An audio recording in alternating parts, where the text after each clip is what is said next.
কেমন আছেন? আচ্ছা, আপনি তো আমিনুল আশরাফ ভাই, আমাদের সবার পরিচিত। তো প্রথমেই শুরুতেই আপনার পরিচিতিটা সংক্ষিপ্ত ভাবে। বর্তমানে একটি ইউনিভার্সিটিতে শিক্ষকতা করছি, কাজ করছি মহাকাল নাট্য সম্প্রদায়ে। পার্টটা সেটা আসলে ওখানেই এখন চলছে, থিয়েটার করছি মহাকালে।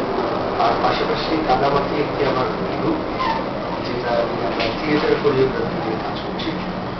আর এর বাহিরে সাধারণত বিভিন্ন জায়গায় ফ্রিল্যান্সিং কাজ করি, বিভিন্ন বিভাগে সব জায়গাতেই কাজ করা হচ্ছে।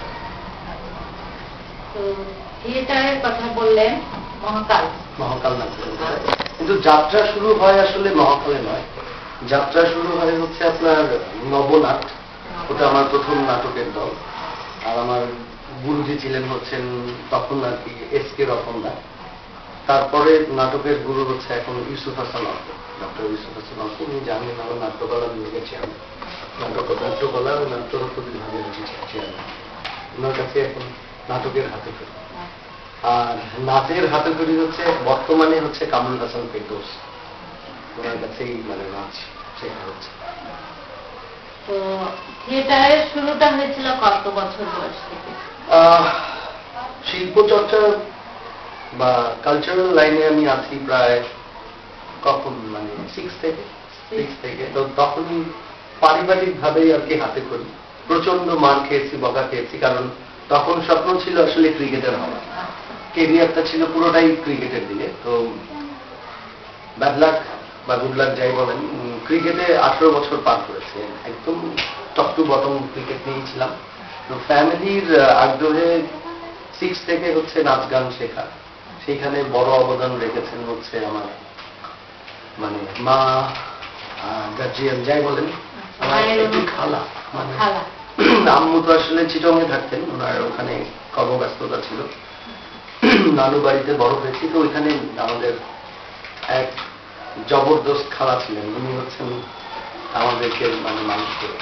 উনি হচ্ছেন করবী আহমেদ বিউটি। উনি মানিকগঞ্জের 18 বছর কমিশনার ছিলেন পৌরসভা, কিন্তু উনি আমাদের সবাইকে প্রায় অলমোস্ট পুরো ফ্যামিলির সবাইকেই উনি আর কি বড় করেছেন। ওনার অবদান আমাকে কালচারাল লাইনে আসে। জন্মস্থান মানিকগঞ্জ। মানিকগঞ্জের কোন থানা, জেলা? সব মানিকগঞ্জ, সব মানিকগঞ্জ। লেখাপড়া ওখানে। মাঝখানে দু একবার এদিক সেদিক হয়েছে চিটং এবং কুমিল্লায়, কিন্তু মানে স্থায়িত্ব সবকিছুই মানিকগঞ্জ থেকে। আচ্ছা, থিয়েটার শিল্পাঙ্গনে আসার অনুপ্রেরণা খালা, মা, পরিবার।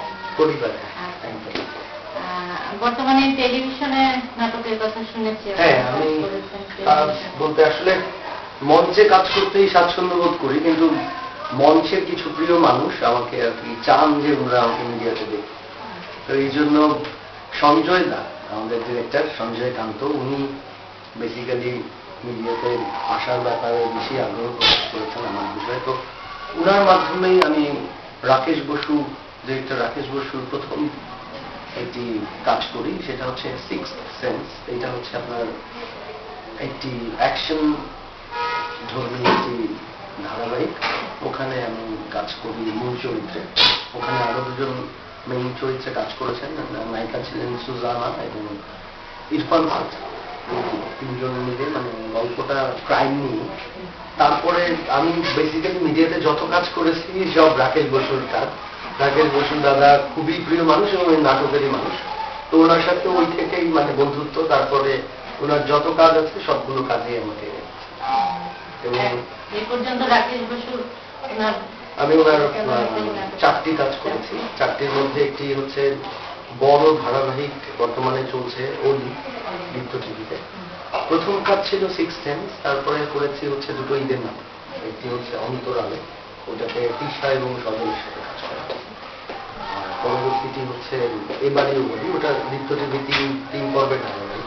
দুটোই ঈদের নাটক ছিল এবং এগুলো সব পরপর কাজ। আবার একটু বিরতিতে যেতে চাই, কারণ নাটক আমার ভালো লাগে মঞ্চে করতে, কিন্তু টিভি নাটকে একটু দুর্বলতা আছে যে করতে চাই না, কারণ ওখানে পারফরমেন্স করার জায়গা মূল আগ্রহ অন্য জায়গায়। সেটা অন্য এক সময় জেনে যেতেন, এখন বলতে যাচ্ছি না। আচ্ছা, মঞ্চের কথা বললেন, মঞ্চে কি কি কাজ করেছেন? মানে মঞ্চে তো মঞ্চে পর্যন্ত পূর্ণাঙ্গ 10টি নাটকে কাজ করেছি, পূর্ণাঙ্গ। এর মধ্যে নবনাটে যখন ছিলাম তখন ওখানকার 4টি বিখ্যাত নাটকে কাজ করা হয়েছে আমার, তার মধ্যে 2টো কমেডি আর একটি ইতিহাস ঘটনা। কমেডির মধ্যে বেলকি এবং 3 গোয়েন্দা খুবই বিখ্যাত একটি প্রোডাকশন ছিল, প্রচন্ড হাসি নাটক। আর সিরাজুদ্দৌলা তো আপনাদের পরিচিত। আর আরেকটি কাজ ছিল হচ্ছে কোর্ট মার্শাল, যেটা একটা মানে আর্মিদের নিয়ে নাটক, আর্মিদের জীবন কাহিনী নিয়ে। এই নাটকটি ওখানে থাকতে করা, এই হচ্ছে নবনাটক একটা, এবং 4টিতেই আমি গুরুত্বপূর্ণ চরিত্র। আর পরবর্তীতে মহাকালে আসবার পর, মহাকালে কোরিওগ্রাফি করাতে আসি প্রথম। তো ওখানে আসার পর ওনাদের সাথে ভালো একটা সম্পর্ক হয়ে যায়। আর আমার কাজের প্রতি বেশি ক্ষুধা থাকার কারণে ওখানে অনেক কাজের সুযোগ ছিল। তো তখন ওখানে কোরিওগ্রাফি দিয়ে যাত্রা শুরু, পরবর্তীতে ওখানে পূর্ণাঙ্গ মানে অভিনয়ের সাথে জড়িত হয়ে যায় এবং ওখানে ওই টিমের সাথে কাজ করে যেটা হয়েছে এখন পূর্ণাঙ্গ মহাকালে নাটক অভিনয়। এবং ওখানে যেটা করা হয়েছে যে নীলা খান, ওখানে এটা কাজী নজরুলের সাপুরের গল্প নীলা খান। আর হচ্ছে নিশিমন বিসর্জন হচ্ছে রবীন্দ্রনাথের বিসর্জন গল্প অবলম্বনে। নিশিমন বিসর্জন নাটকটি বর্তমান সময়ের মানে যে আমাদের ক্রাইসিস গুলো আছে সেগুলোকে অনেক আধুনিকভাবে রাইটার নিয়ে এসছেন আনন্দ যারা, নির্দেশনা দিয়েছেন Leoni sir, new Dhaka university. তো নিশিমন বিসর্জনেও আমি মানে আমার সৌভাগ্য হয়েছে একটি ভালো চরিত্র অভিনয় করা। তো ওখানে রাজা সব দেখছেন কিন্তু মানুষের জন্য কিছু করতে পারছেন না।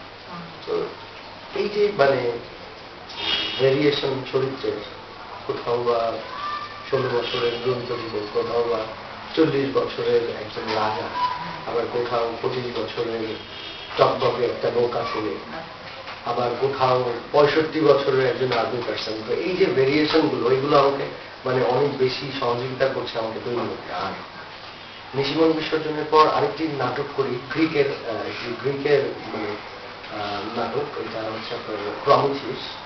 এটা পুরোটাই হচ্ছে বিদেশি গল্প অবলম্বনে এবং বিদেশিদের ফর্মে করা।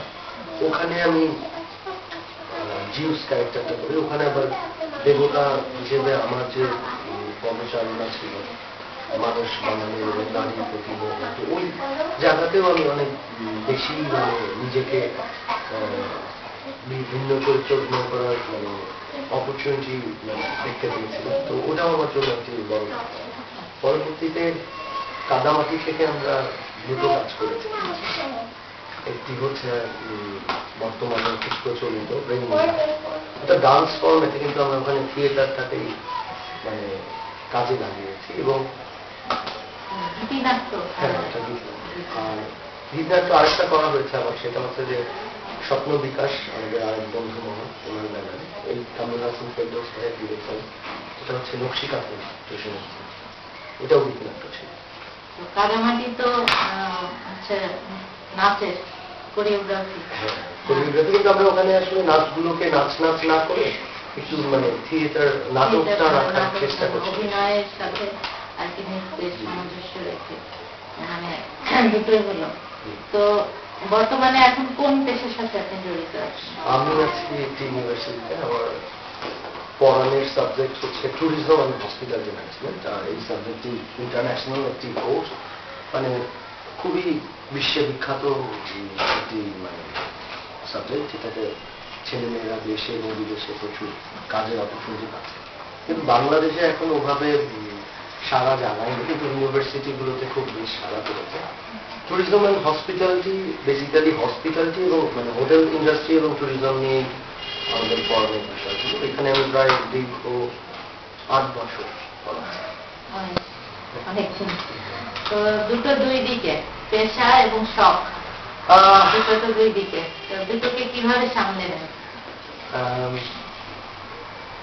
পেশা এবং শখ প্রশ্নটা দুদিক বলেছেন, কিন্তু আমার কাছে মনে হচ্ছে যে আমি সমস্ত পৃথিবীটাকেই না মানে এক জায়গায় ফেলে, মানে কোথায় পিপলসে আছি, কোথায় শিল্প চর্চা করছি তা না পেয়ে আমার পুরো জগতের যে দৃষ্টি সেই জায়গাটা পুরোটাকে এক করে ফেলেছে, যেখানে কোনো আলাদা কিছু নেই।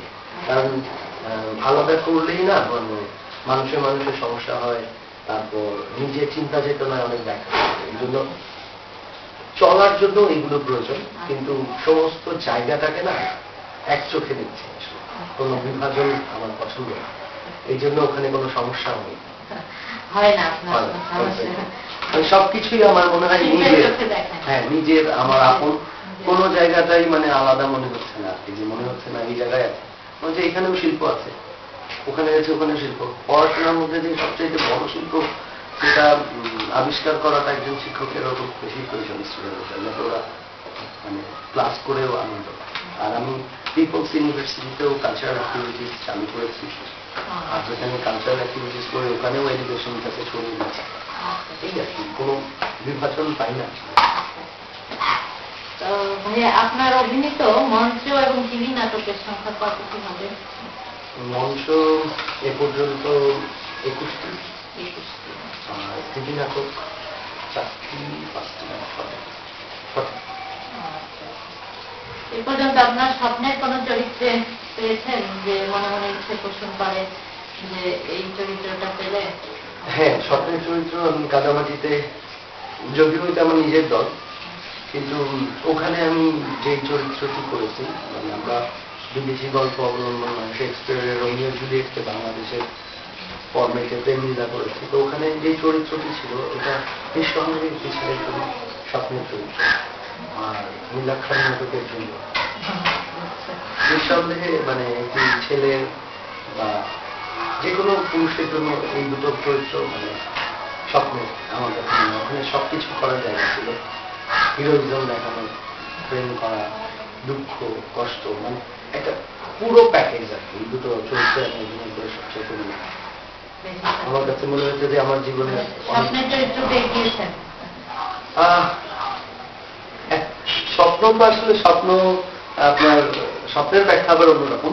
আমাদের তো আসলে চাহিদার শেষ নেই, আমরা অনেক চাহিদার মানে আমাদের, তো ক্ষুধা অনেক আছে, এই জন্য কাজ করে যাচ্ছি। তবে স্পেসিফিক কোনো ক্ষুধা নেই যে আমাকে হিরোই হইতে হবে, আমাকে ওইটা পাইতেই হবে। তা আমার কাজের প্রতি ক্ষুধা বেশি, কাজ যেখানে আমি ওখানে। তো এই যে অভিনয় করা, থিয়েটার করা আর কি, অভিনয় পথ চলাকালীন আপনার এমন কোন স্মরণীয় দিনের কথা মনে আছে যে আপনি আমাদের সাথে শেয়ার করতে পারেন? মানে অভিনয় চলাকালীন অবস্থায় যেমন হয় না, দেখা যাচ্ছে রাত 12টার সময় বাসায় আসলেন, সবাই ঘুমিয়ে পড়লো, দরজা খুলল না, আবার প্রচন্ড জ্বর নিয়ে নাটক করতে যাচ্ছেন, মঞ্চে যাচ্ছেন বা মঞ্চে উঠছেন, এমন সময় কোনো একটা স্যাড সংবাদ দুঃসংবাদ পেলেন, তার মধ্যেও এরকম ধরনের কোন স্মরণীয় ঘটনা? এবং এটা সত্যি খুব স্মরণীয়। মানে কুমিল্লা টাউন হলে আমরা মহাকাল নাট্য সম্প্রদায় গিয়েছিলাম লাইভ সাউন্ড অ্যান্ড কোরিওগ্রাফি করতে। কিন্তু ওটা বেসিক্যালি একটা ড্রামা, ঐতিহাসিক ড্রামা, ওখানে নাটক এবং কোরিওগ্রাফি একসাথে চলছিল। তো আমরা জানতাম না যে যেখানে পারফরমেন্স করছে ওখানে বোম সেট করা, এবং বোমগুলো এমন ভাবে সেট করা যে ওনারা বলেছেন যখন ফাটবে তখন আপনারা মানে দেখিয়ে দিয়েছেন এই জোন, এবং যখন ফাটবে খুব বেশি সমস্যা হবে না। তো আমরা দুর্দান্ত গতিতে পারফরমেন্স করছি, মানে ভয়াবহ পারফরমেন্স। এবং মুক্তিযুদ্ধের সময় যখন বোম্বিং করছিলাম, মানে নিজেরা পারফর্ম করছিলাম, তখন ওরা যখন বোম পাঞ্চ করলেন, আমরা যেই জোনটার মধ্যে ছিলাম, এরিয়াটা খুব ছোট ছিল, দোতলার উপর। তো ওই যেই জোনের মধ্যে আমরা সবাই ছিলাম, আমরা বেশ কিছু সময়ের জন্য একদম মানে বোমের শব্দের পর মানে কান টান কোনো শব্দ শুনতে পাচ্ছিলাম না, এবং মনে হচ্ছিল যে আমরা কি বলবো মানে নির্বোধ হয়ে গেছি আর কি। তো প্রায় বেশ কিছু সময় পর যখন দেখছি যে লাইট চলছে চোখের উপর, বুঝতে পারছিলাম না যে কি হইল। পরে যখন সেন্স আসছে তখন দেখলাম যে চারপাশে অনেকেই অসুস্থ হয়ে গেছে এবং রীতিমতো ইনজুরিটা। তো আমি তো এখন ড্রামা তো এগিয়ে নিতে হবে, তো আমি তখন ওদেরকে, আমি এবং আমার সাথে আরো কিছু সহকর্মী যারা সচেতন অবস্থায় ফিরে আসলেন, তখন তারা আবার ওই কাজটিতে ইনভলভ হলেন এবং সবাইকে এনকারেজ করে শেষ করলাম কাজটি। ওইটা আমাদের জন্য একটা বিশাল চ্যালেঞ্জ ছিল, যে মানে ওই সময় বোঝাতে পারবো না যে কেমন লেগেছে। আর আরো একটি ঘটনা আছে, সেটা হচ্ছে মানে নাটক তো আসলে করার পর শো শেষ হওয়ার পর অনেক স্মরণীয় স্মৃতি থাকে। তো মেহেরপুরে আমরা একটি প্রোডাকশন করি বৈদ্যনাথ তলাতে নিজের, ওইটা আমার আর এক গুরু নাটকের বাকার বকুল স্যারের করা। তো ওইটা হচ্ছে এনভায়রনমেন্টাল থিয়েটার। আমরা বাংলাদেশের ইয়াংয়ে কাজ করেছি। আপনার ওই সময়কার বৈদ্যনাথ তলা যে ঘটনা ঘটেছিল সেই ঘটনাতে নিয়ে। তো ওইটা পারফরমেন্স শেষে যখন যুদ্ধ করে দেশ স্বাধীন করে ওই বৈদ্যনাথ তলার বেদিতে দাঁড়িয়েছি, তখন মনেই হয়েছে যে মানে সত্যিকার অর্থে আমরা মুক্তিযুদ্ধ জয় করেছি। এবং এত বেশি কান্না পাচ্ছিল এই ভেবে না যে মানে ভাবছিলাম যে এই মুহূর্তটাকে ছেড়ে আর ফিরে না যাই ঢাকায়। মানে মনে হচ্ছিল যে এখানেই শহীদ হয়ে যাই বা এখানেই থেকে যাই, এই মুহূর্তটাকে ছাড়তে মন চাচ্ছিল না। মানে কি যে একটা মুহূর্ত ছিল বলে বুঝাতে পারবো না। তা আমি এই দুটো ঘটনাকে মানে সারা জীবন মনে রাখবো। নাটকের বাইরে অনেক ঘটনাই আছে, অনেক এক্সপিরিয়েন্স, কিন্তু আমার স্মরণীয় ঘটনা দুটো যে আমরা মানে আমার কাছে মনে হয়েছে যে এই দুটো ঘটনা আমাকে শিল্পাঙ্গনে অনেক বেশি শক্তি জুগিয়েছে। মানে যেটা আমাকে পরবর্তী কাজে মানে ওই রকম কাজ আর পাই না, কারণ ওইগুলো বছরে একবারই হয় এবং এরপরে আর হয় না, সাধারণত কোনো একটা ইভেন্ট ধরে হয়। তো ওই কাজ তো আর কন্টিনিউ করা যাচ্ছে না এবং ওই প্লেসও পাওয়া যাচ্ছে না। তো এই এবং বৈদ্যনাথ তলাতে যে কাজটি গিয়েছে সেটার সবচেয়ে আরো মজার ঘটনা হচ্ছে আমরা দুপুর 2টায় রিহার্সেল শুরু করেছি টেকনিক্যাল ওই এনভায়রনমেন্টে। যখন শেষ হবে বা প্রায় শেষের দিকে আগাচ্ছে তখন ভোরের আজান হচ্ছে এবং টোটাল টিম আপনার কাজে এতটাই মগ্ন যে কখন ভোর হয়েছে কখন রাত শেষ হয়েছে কেউ বলতে পারবে না। এবং যখন ভোরবেলা ঘুমাতে যাবো রাতে শো আবার পরে দিন, সবাইকে দেখা গেল যে পা ছেঁড়া, হাত কাটা, গেঞ্জি ছেঁড়া, কারো কোনো সেন্স নাই। এবং সবাই গিয়ে ঘুমালো ওদের মানে ওই অবস্থাতে, মানে মনে হচ্ছে যে প্রত্যেকে একটা মুক্তি। কি অসাধারণ ফিলিংস আমি আসলে বোঝাতে পারি। সুন্দর অভিজ্ঞতার কথা শুনলাম। স্মরণীয় এই দুটো ঘটনায় আপনার কাছে স্মরণীয় হয়ে থাকে। আচ্ছা, কোরিওগ্রাফি আর নৃত্য দুটো আসলে কি একই জিনিস? এই বিষয়ে সত্যিকার অর্থে আমার জানা বা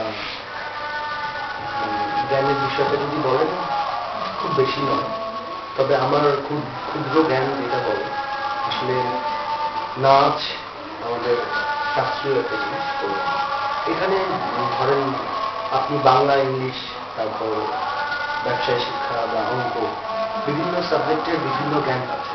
তো নাচেরও এরকম বিভিন্ন ধারা, ওই ধারার নাচগুলো ওই ধারাতেই হবে। আর কোরিওগ্রাফিটা হচ্ছে কোনো বাধা বাধ্যকতা নেই, যে আপনি যখন কোরিওগ্রাফি করবেন তখন আপনি সেটাকে সাধারণ নৃত্য বা সৃজনশীল বলে আপনার ওই এনভায়রনমেন্টটাকে সাজিয়ে নিতে পারবেন। কিন্তু আপনি একটা মণিপুরি নাচ আপনি চাইলেই ভেঙে আপনার মতো করে করতে পারবেন, বা আপনি একটা কথা বলি বা আপনি একটা কত্থক বা আপনি একটা ভরতনাট্যম চাইলেই। তো এইখানে নাচের বিষয়টা সত্যি অনেক রিচ এবং অনেক বড়। আপনাকে প্রপারলি ভরতনাট্যম শিখতেই আপনাকে যেতে হবে, কিন্তু কোরিওগ্রাফিতে এই বাধা বন্ধকতা নেই।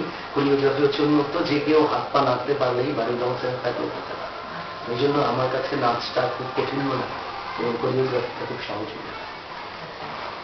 তো ভাইয়া আমরা জেনেছি যে কাদামাটি নামে আপনার একটা সংগঠন আছে অনেকদিন থেকে, সম্প্রতি সম্ভবত স্কুলিং শুরু করেছেন। আচ্ছা, এই কাদামাটি সংগঠন নিয়ে আপনার পরিকল্পনা কি আছে? আসলে আমি আর ফেরদৌস স্যার প্রায় দীর্ঘদিন থিয়েটার অঙ্গনে কোরিওগ্রাফির কাজ করছিলাম। তো ফেরদৌস স্যারের নামটা বারবার আসছে এই জন্য, কারণ কাদামাটিটা শুধু আমার একার নয়, মানে আমরা আসলে ফেরদৌস আশরাফ নামে কাদামাটি করেছি। তো ওনার এবং আমার নাম এখানে একসঙ্গে জড়িত, ওর সাথে আমাদের বাচ্চা। তো কাদামাটিটা বেসিক্যালি করার অর্থ হচ্ছে যে প্রত্যেকটা মানুষেরই একটা নিজস্ব ঢঙে শিল্প চর্চা করার ইচ্ছা থাকে। তা আমরা বিভিন্ন জায়গায় যখন কাজ করেছি অনেক মনের বাসনা ছিল যেগুলো পূরণ করতে পারি, বা অনেক কিছু আছে যেগুলো মানে দলীয়ভাবে সিদ্ধান্ত হয়েছে, বুঝতে পারছি যে এটা ঠিক নয় কিন্তু তারপরেও হচ্ছে। তো তখন মনে হয়েছে যে শিল্প চর্চার যে জায়গাটা, তাহলে সেই জায়গাটাকে আমি আমার জায়গা থেকে কিভাবে দেখছি সেটা বোঝার জন্য কাদামাটির জন্ম, এবং তার থেকে বড় বিষয় হচ্ছে যে একটা মানে শিল্প চর্চার তো একটা শান্তির জায়গা।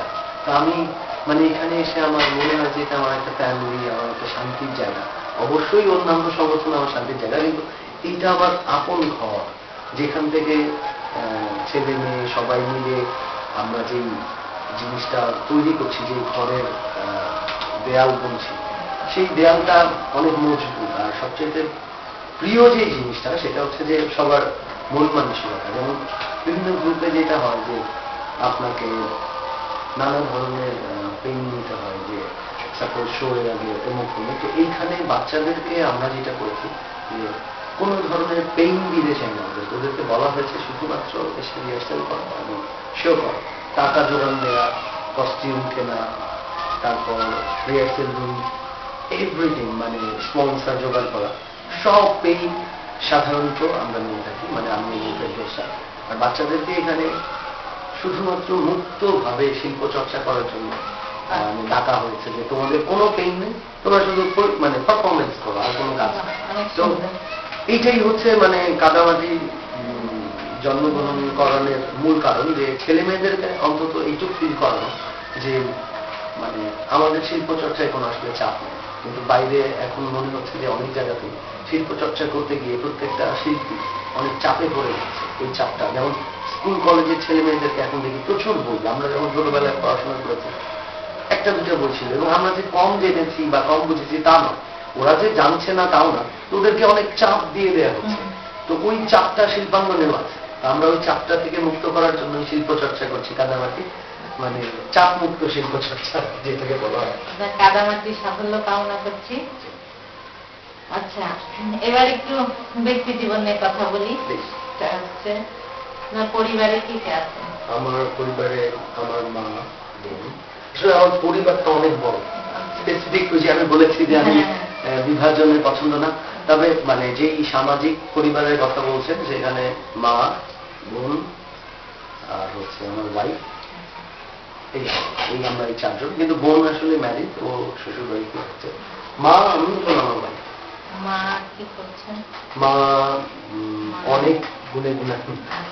তো বেসিক্যালি উনি এখন রিটায়ার্ড কর্মজীবন থেকে, কিন্তু লেখালেখি এবং বিভিন্ন সাহিত্যিক কর্মকাণ্ডের জন্য উনি লিখেন এবং সাহিত্য চর্চা।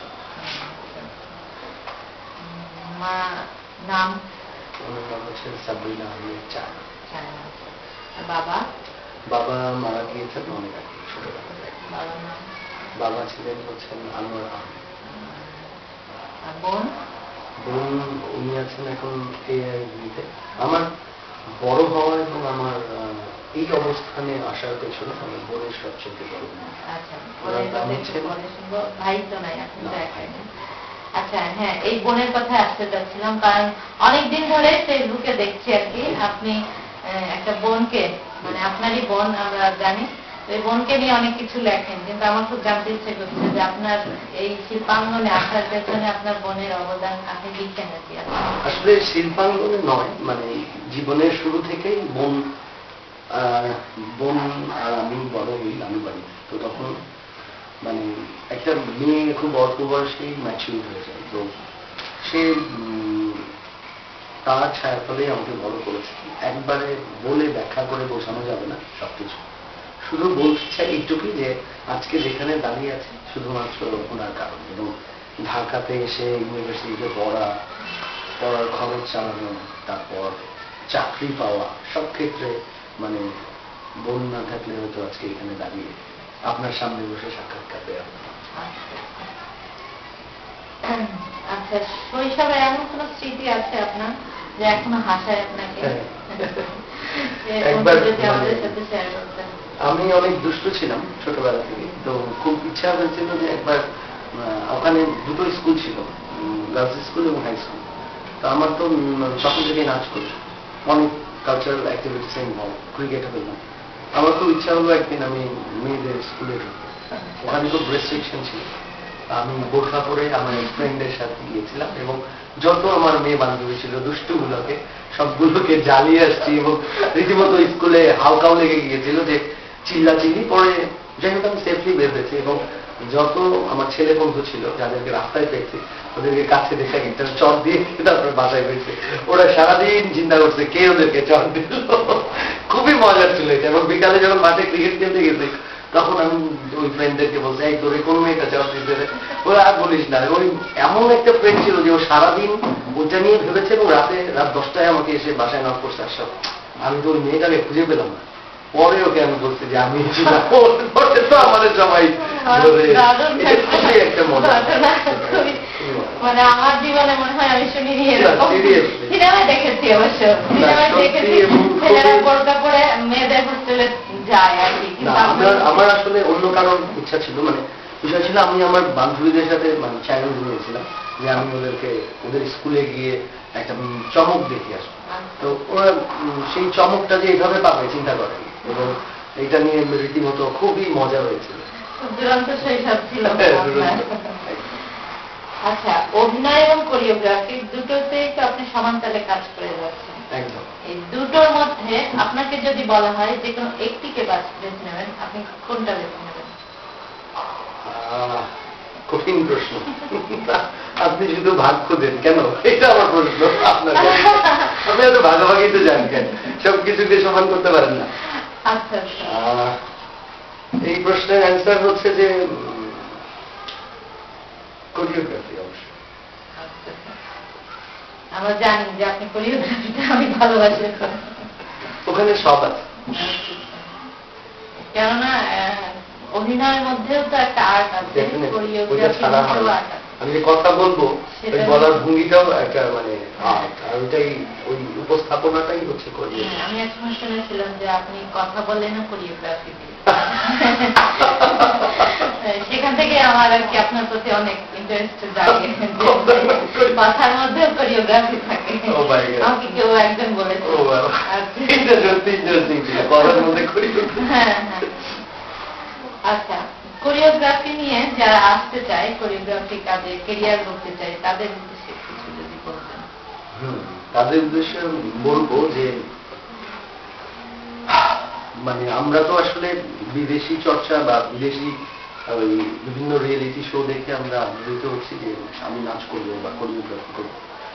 প্রত্যেককে এইটুকুই বলতে চাই যে আসলে কাউকে ফলো না করে নিজের একটি নিজস্ব চর্চা বা নিজস্বতা তৈরি করতে বলছে, যেটা আর কি আপনার সাথে যেটা আমার নাম, মানে নিজস্ব একটি ঢং ক্রিয়েট করা, তাহলে সেই কাজে সার্থকতা আসবে। আর না হলে এভারেজ হবে, কেউ আলাদা করে চিনবে না।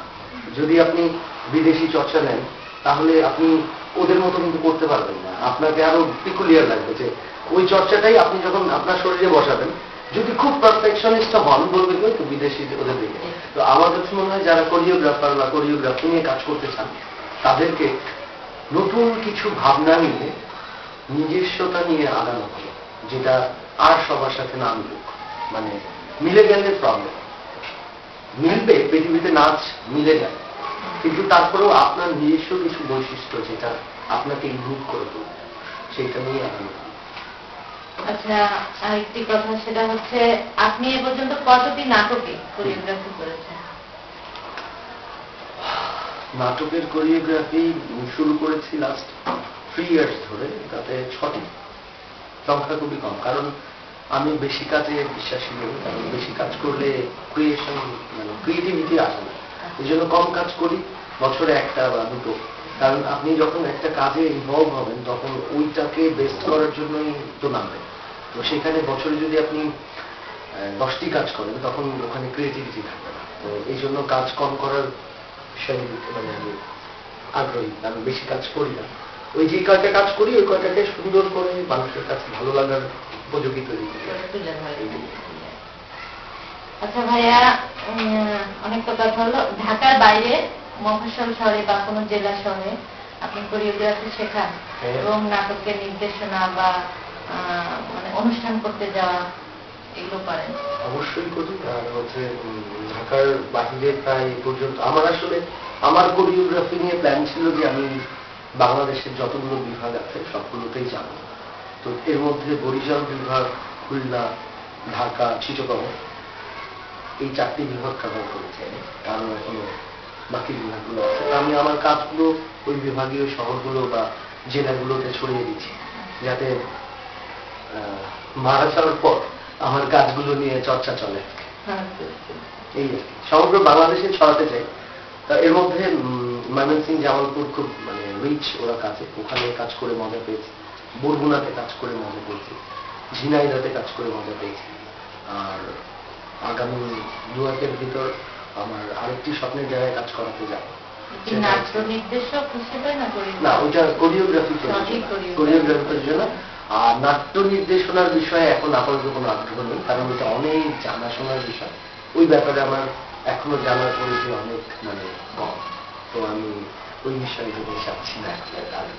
আর বেসিক্যালি আমি যেহেতু আর্টিস্ট, তো আমার নির্দেশনা কোরিওগ্রাফি ছাড়া মানে নাটকের নির্দেশনা দেবার আপাতত কোনো ইচ্ছে নেই, কারণ আমি নাটকের আর্টিস্ট, আমি সেটাই থাকতে চাই। টেলিফিল্ম করেছেন, শর্ট ফিল্ম করেছি দুটো, আর দুটোর মধ্যে একটি ইন্টারন্যাশনাল ফেস্টিভ্যালে গিয়েছে, এটা খুব নাম করেছে।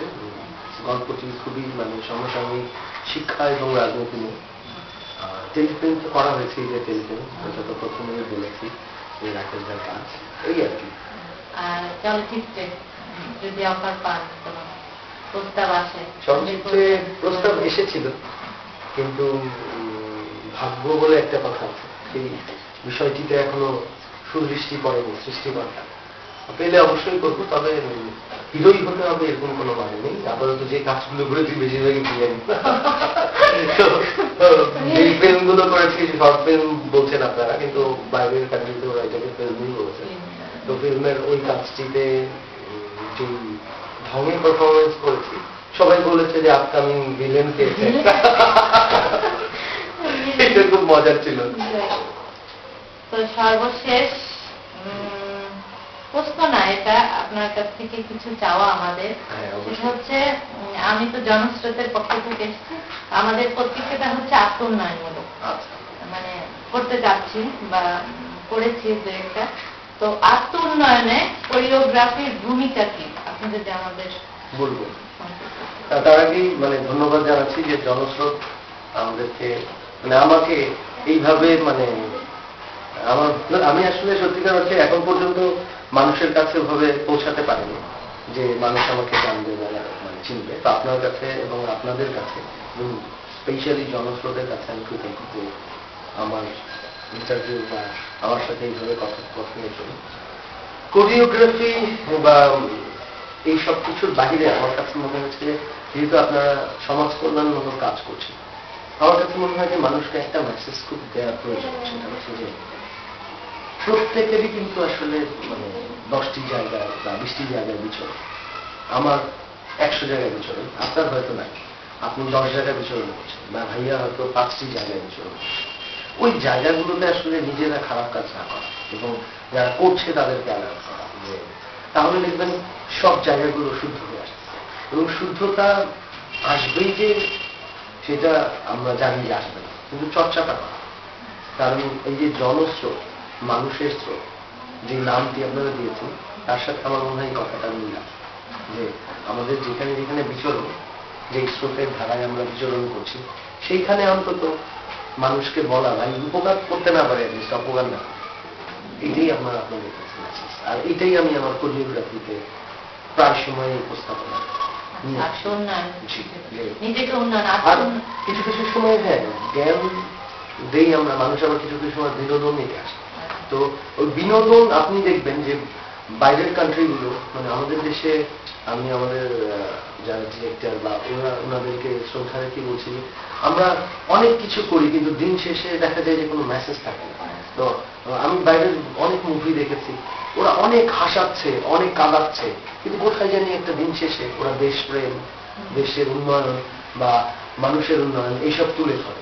তো আমি চেষ্টা করছি যে আমার দেশের মানুষকে এই আমার সকল বিনোদনের মাঝখানে যাতে ওই দেশপ্রেম বা মানুষের প্রেমটা যাতে থাকে, যাতে আপনি ওই মুহূর্তে ওই মুভিটা বা ওই কোরিওগ্রাফিটা দেখে বের হয়ে কিছু সময়ের জন্য যাতে মনে হয় যে না আসলে তো এরকম না, আমি তো চাইলেই পাই না হোক, অ্যাটলিস্ট ওইটুকু ফিল করানো আমার অনেক বড় প্রার্থনা। এই আর তো অনেক অনেক ধন্যবাদ ভাই, আপনার সাথে কথা বলে খুবই ভালো লাগলো। আমি অনেক হ্যাপি যে আপনারা কষ্ট করে এসছেন এবং